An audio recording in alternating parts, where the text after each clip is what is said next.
Hi guys, 2024లో వచ్చిన must watch movies ఏంటో ఇప్పుడు చూద్దాం.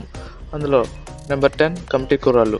ఈ మూవీ అయితే చాలా బాగుంటుంది. ఒక 90s నాస్టాలిక్ ఫీల్ ఇచ్చే మూవీ అయితే చాలా బాగుంటుంది. And number 9 Amaran. ఈ మూవీ అయితే మేజర్ ముకుంద్ అనే ఒక సోల్జర్ బయోపిక్, చాలా బాగుంటుంది, ఒకసారి ట్రై చేయండి. నెంబర్ 8లో చూసుకున్నట్లయితే ప్రభాస్ నటించిన కల్కి. ఈ మూవీ అయితే ఒక విజువల్ వండర్గా ఉంటుంది, ఖచ్చితంగా ఒకసారి ట్రై చేయండి. అండ్ నెంబర్ 7లో మంజుమెల్ బాయ్స్.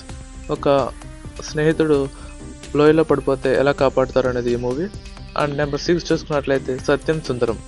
కార్తీ అండ్ అరవింద్ స్వామి నటించిన ఈ మూవీ అయితే చాలా బాగుంటుంది, ఒక ఫీల్ గుడ్ మూవీ, ఒకసారి ట్రై చేయండి. టాప్ 5లో చూసుకున్నట్లయితే 35 మూవీ. ఈ మూవీ అయితే ఒక చిన్న బడ్జెట్ మూవీ అయినా సరే బాగుంటుంది, ఖచ్చితంగా ట్రై చేయండి.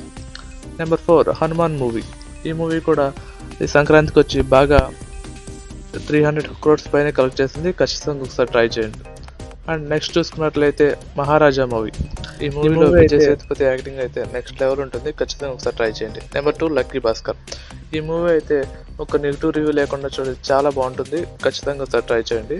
అండ్ నెంబర్ 1 చూసుకున్నట్లయితే ప్రేమలో మూవీ. ఈ మూవీ చూసి నవ్వని వాళ్ళంటూ ఎవరు ఉండరు, ఖచ్చితంగా అందరిని ఎంటర్టైన్ చేస్తుంది, full comedy and present generation తగ్గ రియలిస్టిక్ మూవీ.